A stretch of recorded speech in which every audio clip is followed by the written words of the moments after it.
और फिर शहनशाह जाकर अपनी कुर्सी पर बैठ जाता है और फिर खेल शुरू करने का हुक्म देता है। ये सुनते ही तमाम कैदी भागते हुए अपनी तलवारें उठाते हैं और फिर ग्लैडिएटर्स और कैदियों के दरमियान में लड़ाई शुरू हो जाती है। कैदी सिपाही अपनी आज़ादी और जान बचाने के लिए पूरे जोशो वलवले के साथ लड़ रहे होते हैं, लेकिन ग्लैडिएटर्स उनको बहुत बुरे तरीके से मार रहे होते हैं। ये सब देखकर शहनशाह बहुत खुश होता है और जोर जोर कर हंसता है। इतने में ही कमांडर संतूर अंदर की जानब रवाना हो जाता है। उसको अंदर जाता देखकर उस्मान साहब कहते हैं गद्दारों की तरफ से चाल चली जा रही है और फिर बुरहान को इशारा करते हैं। कमांडर संतूर अंदर अपने सिपाहियों के पास आता है और उन सबको मुखातब होकर कहता है शहनशाह एंद्रियानोकोस घुटने टेक देगा और जो भी उसकी हमायत करेगा वो मर जाएगा। तख्त बहादुरों का होगा।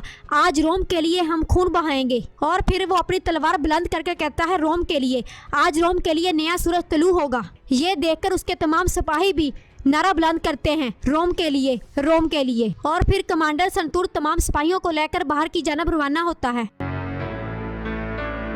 इधर बाहर तमाम कैदी सिपाही ग्लैडिएटर के साथ लड़ रहे होते हैं। तुरहान बहुत बहादुरी के साथ ग्लैडिएटर्स के साथ लड़ रहा होता है। इतने में कमांडर संतूर अपने सिपाहियों को लेकर मैदान में आ जाता है। संतोर को देखकर कांताकोजिनोस कहता है रोम का हकीकी कमांडर संतोर। और फिर संतोर के तमाम सिपाही हरकत में आना शुरू हो जाते हैं और शहनशाह की जानब बढ़ना शुरू हो जाते हैं। उस्मान साहब, कनूर और तमाम सिपाही उनकी हरकत को देख लेते हैं। इतने में ही कुछ सिपाही खिड़की से कबूतरों को आजाद करते हैं और वो कबूतर हवा में उड़ने लग जाते हैं। शहनशाह जब उन कबूतरों को देख रहा होता है, इतने में ही संतूर का एक सिपाही हाथ में तलवार और कमान लिए शहनशाह की जानब बढ़ने लग जाता है। उस्मान साहब उस सिपाही को देख लेते हैं और लोगों को पीछे धकेलते हुए उस सिपाही की जानब बढ़ते हैं। वो सिपाही जैसे ही शहनशाह पर तीर चलाने लगता है, उस्मान साहब पीछे से आकर उसे पकड़ लेते हैं। इसी तरह एक और सिपाही जैसे ही शहनशाह पर हमला करने लगता है, पीछे से तुर्गत साहब उसे पकड़ लेते हैं, लेकिन फिर भी वो तीर चल जाता है। वो शहनशाह को लगने की बजाय साथ बैठे कमांडर को लग जाता है। ये देखकर तमाम सिपाही शहनशाह के गिर्द हिफाजती हिसार बना लेते हैं। कांताकोजिनोस अपनी तलवार निकाल कर दिखावे के लिए कहता है शहनशाह की हिफाजत करो। संतोर अपनी तलवार लहराते हुए कहता है शहनशाह एंद्रियानोकोस तख्त बहादुरों का है और अपने सिपाहियों से कहता है सिपाहियों हमला। इतने में सिपाही बहुत बड़ी तादाद में बाहर निकल आते हैं। उस्मान साहब के तमाम सिपाही संतूर के सिपाहियों के साथ लड़ने लग जाते हैं और उन्हें जहन्नम वासल करने लग जाते हैं।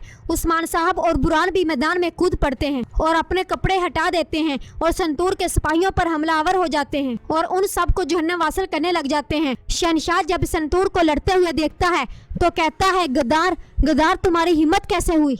कमांडर उलाफ भी ये सब कुछ देख रहा होता है। ऊपर कुछ सिपाही शहनशाह पर हमलावर हो जाते हैं और उनके साथ लड़ने लग जाते हैं। शहनशाह उन सिपाहियों से खुद को मुसलसल बचा रहे होते हैं। उस्मान साहब जब शहनशाह को इस हालत में देखते हैं तो बुरहान को इशारा करते हैं। बुरहान और तुरहान अपनी डाल को पकड़ते हैं। उस्मान साहब भागते हुए एक सुपरमैन की तरह हवा में उड़ते हैं और अपनी तलवार उस सिपाही की गर्दन में घुसा देते हैं और उसे जहन्नम वासल कर देते हैं और शहनशाह को मरते मरते बचा लेते हैं। उस्मान साहब को अपने सामने देखकर शहनशाह बहुत हैरान और परेशान हो जाता है। शहनशाह हैरान होकर कहता है उस्मान। जिस पर उस्मान साहब कहते हैं बेड़िए के साथ चलने वाले उसकी आवाज़ निकालना पहचान लेते हैं। मेरे साथ चले शहनशाह। इतने में कुछ सिपाही शहनशाह पर हमलावर हो जाते हैं। उस्मान साहब उनके साथ लड़ते हैं और बहुत जल्द उनको जहन्नम वासल कर देते हैं और फिर शहनशाह से कहते हैं मैं तुम्हें यहाँ से निकाल लूंगा शहनशाह। और फिर उस्मान साहब शहनशाह को नीचे छलांग लगाने को कहते हैं, लेकिन शहनशाह नहीं मानता और फिर उस्मान साहब जबरदस्ती शहनशाह को पकड़कर जमीन पर कूद पड़ते हैं। कांताकोजिनोस जब उस्मान को शहनशाह को बचाते हुए देखता है तो नहायत गुस्से में आ जाता है और फिर उस्मान साहब के सिपाही मुसलसल संतूर और कांताकोजिनोस के सिपाहियों के साथ लड़ रहे होते हैं। इतने में ही एक तीर जेरकुताहे के बाजू पर आकर लगता है।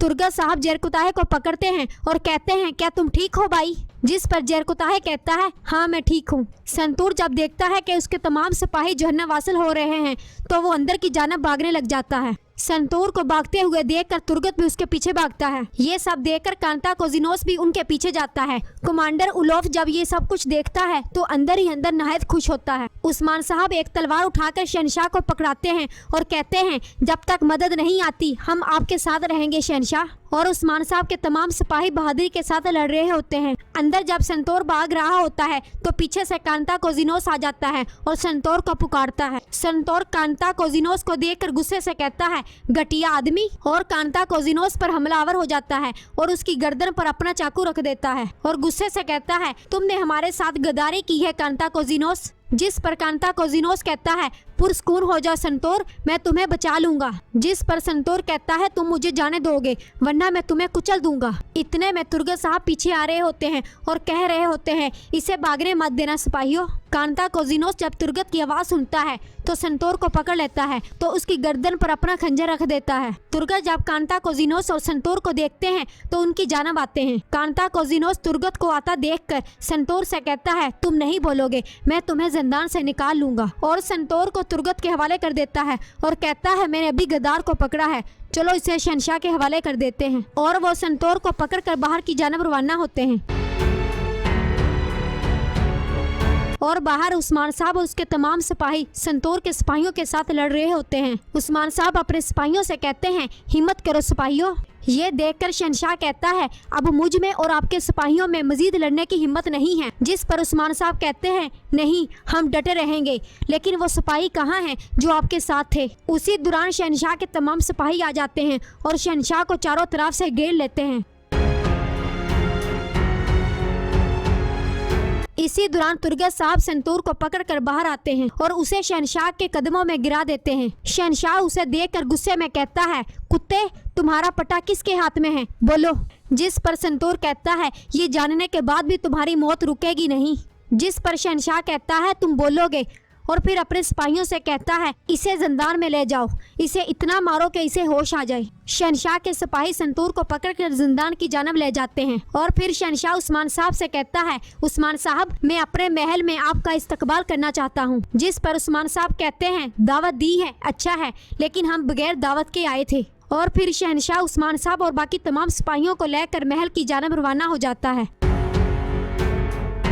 इधर यीनी शहर में बेंगे खतून जब अपनी दुकान की जगह देखती है तो नहायत गुस्से में आ जाती है और कहती है आपने हमें बाजार से दूर जगह क्यों दी आयशा खतून? जिस पर आयशा कहती है ये जाती नहीं है बेगे खतून, हमने सामान के मुताबिक दुकानें तैयार की हैं और ये आपकी जगह है। जिस पर बेंगे खतून गुस्से से कहती है हम यहाँ नहीं चाहते, हमने बहुत मेहनत की है, हमें सामने वाली दुकानों में से एक दे। इतने में बाला और मलहून खतून वहाँ पर आ जाती हैं।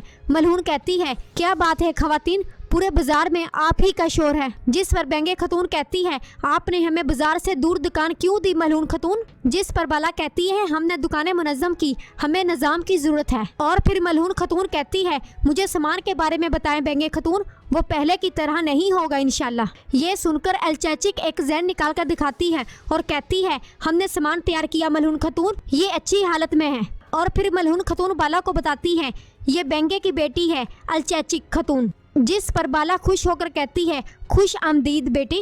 ओल्जन खतून भी अलचैची को देख लेती है और फिर सब वहाँ से रवाना हो जाते हैं। ओल्जन खतून अलचैची को देखकर कहती है माशाल्लाह माशाल्लाह। और पीछे से बेंगे खतून कहती है हमने आप पर एतमाद किया इसलिए यहाँ आए, यहाँ मुकाबले में इतने ज्यादा ताजर नहीं होंगे, ये मुझे नाउम्मीद लगता है। इतने में ही अख्तमूर अपने घोड़े पर सवार होकर वहां पर आ जाता है और अलचैचिक को देख लेता है। बाइंदर साहब और ओक्तम भी उस बाजार में आए हुए होते हैं। बाइंदर ओक्तम से कहता है उस्मान साहब ने इस बाजार को तैयार किया, लेकिन यहाँ कोई क्यों आएगा, ये सामान कौन खरीदेगा? इसने बिरोने मुल्क कासद भेजे। जिस पर ओक्तम साहब कहते हैं उस्मान साहब के यहाँ पर बाजार लगाने की एक वजह है, आपने कहा हमें इसके साथ खड़ा होना चाहिए। जिस पर बाइंदर साहब कहता है जी हाँ, लेकिन सिर्फ इस सूरत में जब ये हमें सोना देगा। उस्मान भूखा है लेकिन वो बहुत बड़े ख्वाब देखता है। जिस पर ओक्तम साहब पूछते हैं क्या तुम कोई सामान नहीं लाओगे? जिस पर बाइंदर साहब कहता है मैं यहाँ कोई सामान नहीं लाऊंगा क्योंकि मुझे यहाँ पर कोई मुनाफा नहीं होगा। जिस पर ओक्तम साहब कहते हैं अगर आपको मालूम हुआ कि आपको मुनाफा होगा तो तब आप अपना सारा सामान इसी बाजार में लेकर आएंगे। ये कहकर ओक्तम साहब वहाँ से रवाना हो जाते हैं। इधर बतूर मकरी पर रवाना होने से पहले अपनी बहन से मिलता है और कहता है आप फिक्र ना करें, अब जाने का वक्त है। उस्मान साहब ने हमें फर्ज सौंपा है, हम ओक्तान साहब के नाम से मकरी सरहद की हिफाजत करेंगे, आप मेरे हक माफ कर दें। जिस पर बेंगे खतून कहती है माफ किए मेरे बहादुर भाई। और फिर बतूर अपने घोड़े पर सवार होकर मकरी की जानब रवाना हो जाता है। बाइंदर बतूर को जाता हुआ देख लेता है और अपने एक सिपाही से कहता है बतूर का पीछा करो, मैं जानना चाहता हूँ कि उस्मान के इलाके में क्या हो रहा है। जिस पर वो सिपाही कहता है जो हुक्म मेरे सरदार, और बतूर के पीछे रवाना हो जाता है।